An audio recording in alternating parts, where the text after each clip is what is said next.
Okay, so yes, the TARDIS on location in Bristol last week. We all saw it, didn't we? Tucked away in alleyways and things like that. And it's the TARDIS, the familiar TARDIS from the last few years. Well, familiar if you've been watching, subjecting yourself to Chris Chibnall and Jodie Whittaker, Doctor Who. So this is the box we're getting out on location. And yeah, I've always quite liked this box. We've said before, haven't we, JT? And it's not the most offensive prop in the world, and it'll do fine for now. Just the box. Just for now. But yeah, it's just the box. I think that obviously, as Doctor Who fans, we're wondering, because the TARDIS is, you know, it's as crucial a part of the show as the Doctor himself, and we feel sort of proprietorial about it. We get attached to it, and we want to know what the TARDIS is going to look like next, as well as the Doctor. It's all part of the. It's become part of the appeal as the new series has gone on more so, hasn't it, Simon? Because it wasn't like that in the old days. Well, no. I mean, to be honest, I don't think we were really even aware in the old days that the TARDIS changed every so often. We just didn't really clock it. But I kind of think, you know, there's something so romantic about that police box shape that, to be honest, does it really matter? I've never thought there's been a bad TARDIS in the entire run of nearly 60 years of Doctor Who. I honestly don't think there's ever been a bad TARDIS, because I don't think you can actually go wrong with that design. It's just majestic, whatever you do with it, whether you put white window frames as they have done here, whether you have the St. John logo on, whether the police box sign is in blue or in black. It's a magnificent design. It's beautiful. I love all of them. I've always thought, I'm sure there's so many people out there, I'm just desperate. One of these days I will have my own TARDIS. But of course, the difficulty is then deciding which one do you actually go for, because there are so many different models that you could choose. Matt Smith one. Love the Matt Smith one. I know what you mean, whether it's bright blue, or whether it's slightly battered and worn and looks like it's seen better days, whether it's like fully stacked on the roof, or whether it's the sort of slightly smaller, slightly more disheveled one from the mid-Tom Baker era. It's still the TARDIS. It still feels like we're coming home as much as the Doctor. Have you got a favourite TARDIS, Shah? I've got a least favourite exterior, and that is actually my favourite Doctor, Matt Smith's exterior. I hated the T on the windows, and I think it might have been Capaldi as well. Actually, I hated the what? Sorry, and I think on the windows it was actually in the shape of a T. Yeah, and I hated it. Absolutely, I hated it. The top inside it was beautiful, but and I think, but it looks a hell of a lot better than an actual police box that I've seen. I've actually got one in my town. I think I said that to you, JT, last week or the week before. And I do prefer actually what's on Doctor Who to actual TARDISes. But yeah, my favourite one was definitely with the St. John's ambulance logo, though. I loved Eccleston's TARDIS. And interior-wise, I actually loved Hartnell's and Tom Baker's. I thought their TARDISes were wonderful. The simpler the better in some respects. We've got people say in the chat, it's not a police box, it's a TARDIS. Robert Payne says that it is, and the BBC do own the copyright to this now. They bought it, did they, from the Metropolitan Police? Was it, JT? They actually own the symbol. Yeah. When the show was up there as well, they snuck in and bought it. The police could. They missed that one, didn't they? Idiots. Alex has got a great memory. He's saying that the TARDIS that Simon made as a kid was the best. Yeah, we've seen that. I got that safely. And so we love the TARDIS. It's an icon. It's so identifiable. But it's only natural that now we know what the outside's going to look like, that our thoughts could be turning to the inside of the TARDIS. What's it going to look like in the 60th anniversary and on our way forward? Now, this is information that's just come to light just today. I'm not sure where it's come from. I think it could be Gallifrey Base or Reddit or somewhere like that. But we are starting to get word anonymously on what the TARDIS could look like. So has anybody seen this yet? Or has any of this reached your ears, JT? Nope. We have this. So it's an unnamed source has come forward and says this. The set looks very much like it's still under construction, which ties in with what I've been told. I hope this information is of interest to you all.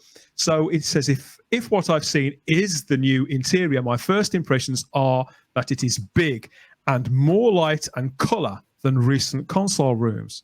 Because sometimes it has looked a little dank, hasn't it? I mean, the most recent one looks horrible. But even Capaldi's looked sometimes quite underlit. And I like Capaldi's one. Yeah, so did I. So did I. It's very aesthetically beautiful, wasn't it? Yeah, it was. Very Yeah. clean. Yeah.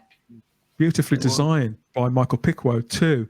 It says, I know next to nothing about Ncuti and nothing about how we will play the part, but I can imagine a young, energetic, or mainly lonely Doctor calling this place home. So that's, we could all put that together maybe, couldn't we? But they go on to say, I'll try to describe it like this.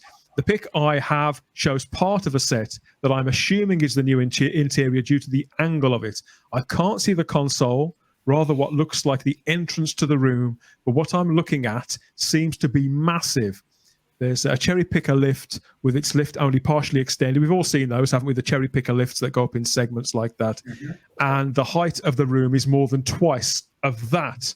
But this is the interesting part. It says the shape of the room seems to be more dome-shaped, reminiscent of the 9th/10th Doctor's control room, and retains the roundel. So obviously with Russell T Davies back in the frame, in the center of the show, leading it creatively, it could well be that he's going back to this dome-like shape, because I'm not quite sure where it's gone lately. We're never really sure what the shape in the most recent shows has been. It's sort of been a set that rambles really, rather than has a discernible shape. So yeah, it says it retains the roundels too. I think everybody will be pleased about that, but they're presented in a rigid grid pattern, rather than hexagonal. So how are you feeling about this, Ian? What do you think? Are they saying all the right things here? There may not be any truth in this, but I don't know really where this has come from. It's an anonymous name on a message board, really. But these things have been true in the past. So what do you think of this? Well, they have more money. I'm assuming they have more money now. So hopefully, lots more.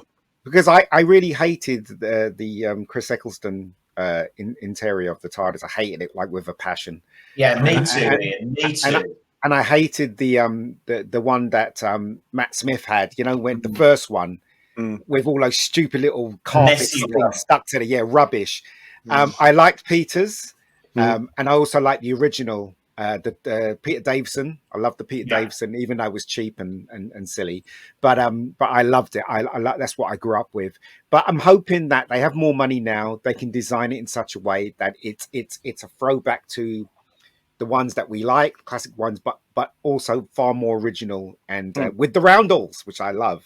So my fingers are crossed that it looks good. But the Jodie one just was the worst. I can honestly say that was the worst one it's ever. Shocking, isn't it? Absolutely shocking. Horrible. So, yeah, this is how the set actually looked from the outside in the Russell T Davies years. That's what they mean by dome. And I think the Capaldi one was taller, wasn't it? But it still had that sort of cylindrical. It was curved towards the top, wasn't it? So it was the same idea, basically. It was confined, but with those corridors, that shot off in different directions. And we've got one last bit here. It says, but what I found interesting is the lights. So back to the way that it's lit. A section of the roundels are backlit, but in a rainbow type gradient from left to right. So with what they're talking about is one column is a sort of reddy orange, column 2 is a lighter orange, and through to a sort of blue. So it describes a kind of mood light, I think. So potentially the lighting could change depending on how the TARDIS was running, where it was going, whether it was materializing, whether it was in the vortex or not. Who knows? Well, that was part of the original idea back in 2004. I remember reading that in the Writer's Tale because it was a dome shape. So part of it was supposed to be, if it was in the time vortex, it was supposed to be a different lighting to where it would be if it was stationary. You know what I mean? So if it had materialized in a lovely field and the sun was out, that was supposed to reflect on the wall. It never really came through, probably through time and money. So maybe they've got that right this time. When they create the new one, they probably will have lights so that they don't have to light the set. So it'll be, do you know what I mean? I mean, there's so much new technology and lovely technology they can use now to make it look gorgeous on 4K and or wherever we're going next. Because technology has advanced so much, hasn't it, Charlotte? We see it in other shows all the time. So given the fact that technology has come on so much and the increase in budget, is this lighting your fire? Are you feeling this? I like the whole lightness that they were talking about before, because now I have got more classic knowledge. I did really like that about the TARDIS in the classic era, then it did have that sort of cleanness, that white, that lightness about it. So hopefully Russell's running with that. I'm just a bit, and I saw Simon's face as well when these colours are being mentioned. It's like the reason why Jodie's doesn't work, one of the many reasons, is it's really dark in some places and then overly light in other places. And that just shows you have to be really careful with lighting.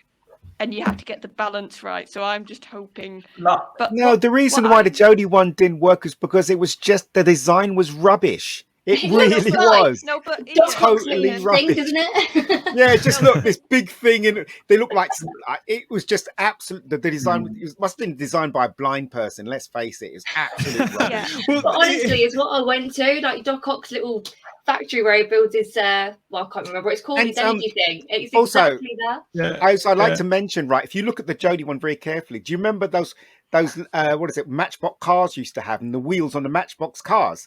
That's what it looks like. They stuck on those things. Matchbox they have wheel got cars. some of those. Yeah. Oh, I know what you mean. Yeah. Ridiculous. From what we've been describing, though, Ian. I mean, you're a director. You shoot things. You shoot people. You shoot locations and sets all the time. He describes here in the final paragraph. There's what looks like a roller coaster rail corkscrew around 360 degrees, although this might be a camera rail, but it might be a set detail. But JT, this is the thing about modern sets, isn't it? What Charlotte was just describing. Lighting has moved on, design has moved on, but also the way they shoot on sets now. They don't, the steady cams where the cameramen are right up in people's faces, but they have smaller cameras that are on tracks and that can shoot from any angle without a human being necessarily being there, can't they? Well, absolutely. I mean, I find it very exciting to see how they're going to do this now, and with all the technology they've got, and it's been built into the plan. And also from a director's point of view, that's why Capaldi's set was very, very popular as well, because it was 360. And there were levels so that directors could film from up here or down here or here all the way around, because it was a whole wraparound set. So from that point of view, a director, must love that. And it never really looked the same, did it? If you think back to the seasons he did and when they were filming in there, it never really looked the same because the directors had all this choice. So I can't wait to see what they're going to do. I hope I don't get to see it until late in the day next year. I will, but also they have to think about speed of how to shoot something. So I remember when they were making Spy Love Me, and the set was huge, the set and the thing, and they said, how are we going to light it? So what they did is they built the lights within the set, so that wherever they go, there's a light, whatever. So that's probably what they're going to do with this. Is going to implement the lights built into the set, so they can shoot really fast and then move on to the next. Some people in the chat here on YouTube, Ian, are a little worried about this. It sounds like a disco. And other people wary Shah of anything that may be approaching rainbows as any kind of motif. We want those days in the past. Why is that? Tell me, please. I think Peter Harrington's nearer the mark here, where he describes that pulsating roundels on takeoff would be great. I think what they're talking about there with the lighting and with colour is just having a more versatile set that can do more with creatively. Yeah, and it's all built in now. Like what Ian was saying there about The Spy Who Loved Me. I mean, I've read stories and books, films like the James Bond film, where the designer's gone mad, and then the lighting designer and directors come in and gone, Christ. Where now, of course, they work together. So that's all gone, all that, because they go, well, wait, actually, if you do that, we can do this, and they work together, and it looks gorgeous now, and that's brilliant. But the other aspect about that is, of course, if you look back at Enlightenment, that's one of my favourite TARDIS scenes, because the lighting and Enlightenment in the console room is beautiful with that lower, with the orange and all that, and I just think that's gorgeous. Just occasionally, away from all the glaring white, to have that. Maybe that's it. Maybe it's mood. Maybe it's for mood. Yeah. And if it's the Doctor's mood, try help us out. Wow. What also would be interesting is, it sounds like this is for the 60th then, this TARDIS. Yeah. And onwards. Maybe not. Money. Well, that's what I'm thinking. Is this then, are we going to actually have this as the base, and then Ncuti's TARDIS is going to have aspects of this, but a bit if they're spending the money, it'll be it, because you're not going to put millions of pounds and a lot of design and effort JT's right. And if it's coming through for the Tennant episode, it will carry on. Yeah, I just wondering what JT's the right. They wording of won't spend money on an interior of the TARDIS and then destroy it and then make another one for Ncuti. I think this is going to be it. It's very interesting though, because the two Charlottes, which is a Doctor Who episode in itself, have really they've come from I'm going to try and be nice, but they've come from a misinformed Doctor Who generation, really, because every time you get a new Doctor, you get a new TARDIS. Yeah, what was all that about? I mean, that's not how it used to happen. The TARDIS was the TARDIS, and it just went on and on and on. So if you look at the 80s console room, Davison, Colin Baker, and McCoy all had the same set, you know. And that's how it was, because it never changed to suit that. Whereas this time around, because they've had all this home runner shit, you know, you've got I want my own version, and you guys have been put into that. So it might be a bit of a culture shock for you when you suddenly see Tennant in one version and then Ncuti takes over. Does that make sense? Yeah, that's what I'm saying. It's going to be interesting just to see that. I think. Do you agree, Geeky? Just to see that process be a very different TARDIS. Which Geeky are you talking to? Which Geeky? Oh, which God. Geeky? The one to your right. The one to your right. We just can't get away from the confusion, can we? Rambles. Rambles. But yeah, no, I completely see where you're coming from, JT. It's not an issue at all. But I personally, I like to think that it would be. I'd like to see sort of subtle changes in TARDISes to match the Doctor, because for me, as a personally, and like you said, it may be really misinformed and might not have ever been a thing classic, but I love to see the TARDIS as a character who is linked to the Doctor. So for me, I do actually like to see a TARDIS change for the next Doctor. That was always in the original proper series, but it wasn't done through set design because of costs and also the times we were living. It was done through the TARDIS actually having a character. She would get the odd noise. But do you know, JT? Do you know, JT? You know what I miss most of all in the TARDIS is the doors. Machine? Yeah, that too. Is the doors. So in the classic, right?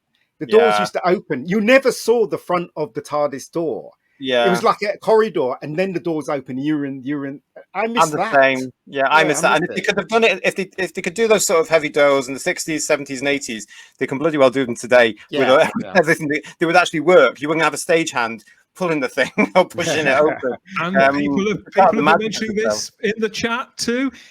I suppose, particularly because Russell's come back, and if they are going back to that sort of dome, Simon, it's pretty much a certainty that the white doors, reminiscent of the Peter Cushing movies, and that have been in place since 2005, is it pretty much nailed on that those will remain? Well, I would have thought so. I mean, I have to agree that seeing the inside of the police box doors in the modern series has always driven me absolutely berserk, because it's logistically, it's completely.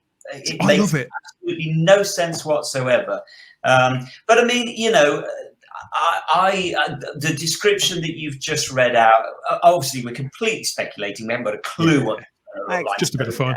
Of course it is. So, and I'm saying that I'm prefiguring what I'm about to say, which is, it sounds awful what you've just described. Good man. Console. I'm sorry. Why can we not just go back to the classic proper look of what the TARDIS console room used to look like? There was nothing. We can't. We can. Well, we could, really. Yeah, we could. And the reason I say that is because bear in mind how much excitement is generated every time, on the rare occasion in the modern series we have seen a classic white console room. Everybody goes nuts. So what is wrong with it? I don't know. I basically like McColdy's one. I just feel that yet again, I've said this before now with Cybermen. It's what you've just described, what you just read out. Yes. Sounds like a case of over design again. And that to me has been the fault with every single console room since 2005. They've all been over designed. Just because you've got loads of whizzy bangy things and what was it, coiled rails going around and lights flashing, it doesn't make it good. What made the original console room so fantastic was that it was so iconic, so alien looking, so unusual, so not how you would expect. Whereas now it's just like, just throw loads of stuff in. I agree. There are people in the chat who definitely agree with this. Why can't we have a classic console room with some more money spent on it? Said Richard Brooks. I know what he's getting at. Personally, it could happen. Personally, I love the way the TARDIS has gone for the most part in the new series. I wouldn't lose those white doors for the world. I know what you mean, Ian, and I do miss it because I was a little kid when that was on. Of course I miss it. But I think so much has happened since. And those doors have kind of become iconic. And I know what you're saying about the sets too, Simon. But for me, I think where they got it right was with Capaldi, where you'd got that set, which I felt that set did look, because Michael Pickwoad was a brilliant designer who designed that console room. He was a brilliant designer, but it did look a little over-designed. I don't think it really looked at its best until they started to fill it up with blackboards and piles of bookshare and junk and Capaldi's guitar.